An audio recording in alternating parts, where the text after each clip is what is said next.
Buenas noches, nosotras somos el grupo número 10, conformado por Edna Camargo, Daniela Guevara y María Fernanda Pérez. Vamos a sustentar casos de revisoría fiscal con aplicación de la orientación profesional y el Código de Comercio. El primer caso dice: el revisor fiscal de Dinamarca S.A. no está enterado del manejo de la cartera de la entidad y por consiguiente no informa de su evolución a la junta directiva. ¿Está actuando mal? ¿Qué función está afectando? ¿Cuál es su opinión? Bueno, nosotras pensamos que a nivel profesional el revisor fiscal sí está actuando mal, ya que su responsabilidad es generalizada dentro del interior de la organización con el fin de evaluar su desarrollo financiero y de cumplimiento de control interno. Por lo tanto, es su trabajo estar enterado del manejo, cobro de la cartera y pues conocer a fondo el flujo de caja de la empresa.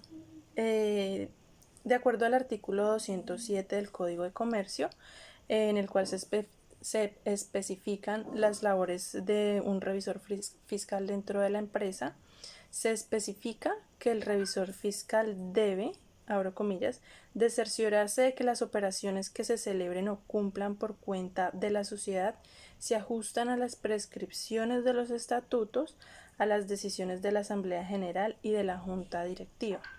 Aún así se resalta que el revisor fiscal tiene una labor generalizada más no específica, y que la responsabilidad del campo de la cartera también radica sobre el control interno y su administración. Caso número 2. La compañía El Derrumbe S.A., en la que usted es revisor fiscal y actúa como delegado de la firma de contadores y que fue nombrado por la Asamblea de Accionistas en marzo pasado, presentará una licitación pública para la reconstrucción, la valoración y el análisis contable de los archivos fijos de una entidad pública.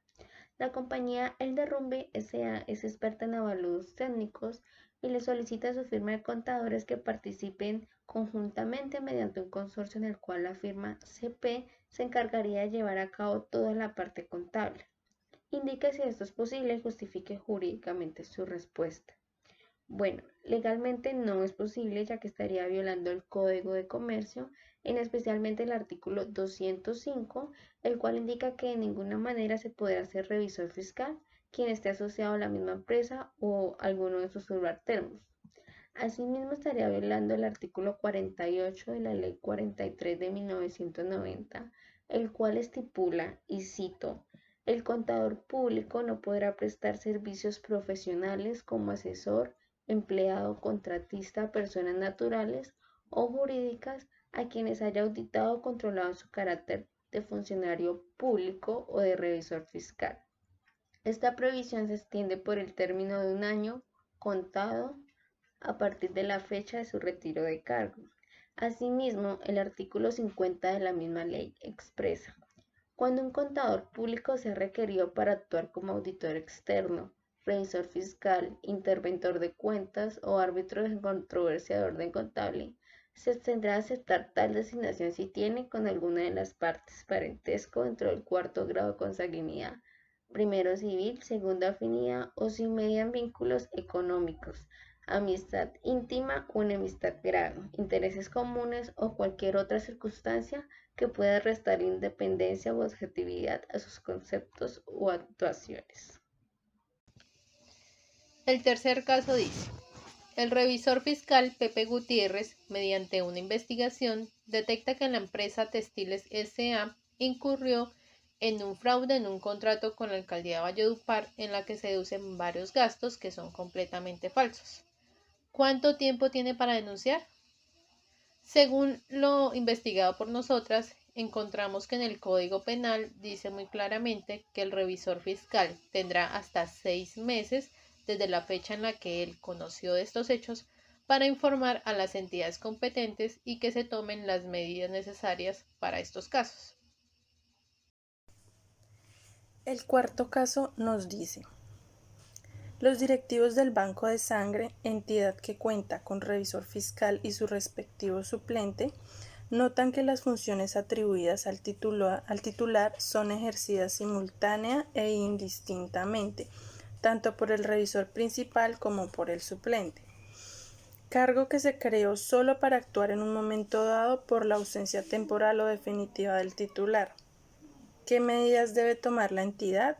¿Qué artículos del Código de Comercio se aplican? Bueno, nosotras pensamos que la empresa debería tomar medidas disciplinarias o correctivas, ya que según el artículo 215 del Código de Comercio, el revisor fiscal debe apersonarse del cargo. Solo a falta del autorizado se habilita la actuación del suplente, porque la actuación del suplente es sustituir al titular, más no es reemplazarlo. Caso número 5. La Asamblea General de Propietarios del Conjunto Residencial Callejas elige como revisor fiscal a Pepito Pérez, porque tiene entendido que es obligatorio que las propiedades horizontales tengan este órgano de fiscalización. ¿Están en lo correcto? ¿Qué obligaciones tendría el revisor fiscal nombrado? Bueno, ellos no están en lo correcto, ya que de acuerdo al artículo 56, el régimen de propiedad horizontal dice que solo los conjuntos de uso comercial o mixto estarán obligados a llevar revisor fiscal. Los demás lo harán de forma voluntaria, lo cual se deberá hacer por medio de la Asamblea General y donde el revisor fiscal sea propietario o tenedor de bienes del conjunto o del edificio. El sexto caso dice: Gary Cooper fue elegido como revisor fiscal de la sociedad Rayuela Limitada, pero la entidad contratada para dicha elección no revisó su hoja de vida por negligencia. Tiempo después se dan cuenta que el revisor fiscal no se encuentra inscrito en la Junta Central de Contadores ni posee la respectiva tarjeta profesional. Si usted fuera el gerente de la organización, ¿qué haría al respecto y qué normas contempla la ley en este caso? Bueno, lo primero que tenemos que hablar es la responsabilidad de la Junta General, la cual el artículo 204 del Código de Comercio establece que la Junta General son los encargados de escoger el revisor fiscal, pero además tienen la responsabilidad de certificarse o cerciorarse que cumpla con los requisitos necesarios, es decir, que sea un contador público titulado, que esté inscrito en la Junta Central de Contadores y que además cuente con la tarjeta profesional. Lo segundo que se podría hacer es citar a una asamblea general por medio de la cual revisen los estatutos y se determine cuáles son las acciones a realizar, ya que podrían estar incumpliendo con el Código de Comercio sobre los requisitos para tener el revisor fiscal y sobre todo el perfil de la persona que va a ocupar este cargo. Lo tercero que tendríamos que entrar a ver es el artículo 215 del Código de Comercio, el cual especifica: el revisor fiscal deberá ser contador público. Asimismo, la Ley 43 de 1990 en su artículo 13 dictaminan: se requiere tener la cantidad de contador público en los siguientes casos: por razones del cargo, para desempeñar las funciones de revisor fiscal, auditor externo o interno en cualquier clase de sociedades, para los cuales la ley o el contrato social así lo determinen.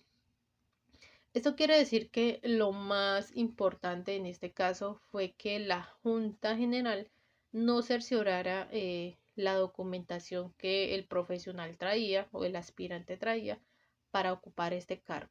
He allí que la responsabilidad recae en este caso principalmente en la Junta Central.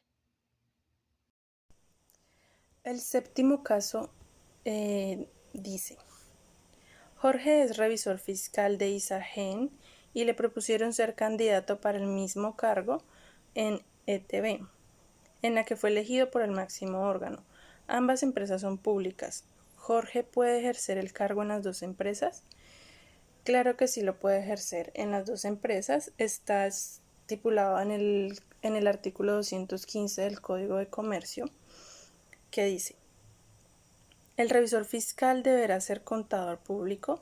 Ninguna persona podrá ejercer el cargo de revisor fiscal en más de 5 entidades por acciones, lo cual no le impide desempeñar los mismos cargos en las dos entidades. Caso número 8. La empresa llevaba doble contabilidad y el revisor fiscal no informó a la DIAN ni a la superintendencia, Un año después, el auxiliar contable lo denunció por permitir este acto de corrupción. ¿Es legal que el auxiliar interponga esta demanda? ¿Puede haber sanción para el revisor si la denuncia fue interpuesta después de un año? Bueno, es legal que el auxiliar interponga esta demanda ya que tanto la empresa como el revisor fiscal están cometiendo fraude ya que llevan doble contabilidad y esto es evasión de impuestos. Por otro lado, el revisor debe dar aviso a la DIAN 6 meses posterior al hallazgo. De no ser así, se tiene hasta 3 años para ser denunciado por cualquier persona. Asimismo, podría ser suspendido por la violación de las normas de ética profesional. El noveno caso dice: la compañía El Pirata fue sancionada por la Dirección de Impuestos y Aduanas Nacionales DIAN porque esta entidad consideró que la declaración de renta no fue presentada ya que la firma del revisor fiscal no era la del actual funcionario, sino la del anterior. La empresa se justifica diciendo que al momento de presentar dicha declaración, el nuevo revisor fiscal no estaba inscrito ante la Cámara de Comercio y por consiguiente no podía firmar. ¿Quién tiene la razón? Bueno, nosotras le hallamos la razón a la empresa porque según el estatuto mercantil es claro en decir que para que el nuevo funcionario entre a representar como tal la empresa y hacer sus funciones legales, tiene que estar inscrito en la Cámara de Comercio. Y la empresa pues fue clara en decir que el revisor fiscal actual aún no se había nombrado como debía ser. Por lo tanto, pues en este caso tendría razón de peso las razones que presentó la empresa. El último caso de este taller dice: el revisor fiscal de una compañía se negó a firmar la declaración de renta y la DIAN la sancionó. La compañía demandó al revisor fiscal y este se defiende argumentando que la empresa le debe 2 meses de salario y que no va a pagar ni el 50% de la sanción ni la demanda interpuesta por la empresa. ¿Cuál es su opinión y sobre qué norma o argumento se apoya? Nosotras pensamos que el revisor fiscal es responsable de este caso, por lo que debe pagar tanto la sanción como la demanda, ya que incumplió una de sus funciones, como la de dictaminar y firmar la declaración de renta. Esto está establecido en el artículo 207, en el numeral 7 del Código de Comercio, que dice, abro comillas, autorizar con su firma cualquier balance que se haga con su dictamen o informe correspondiente.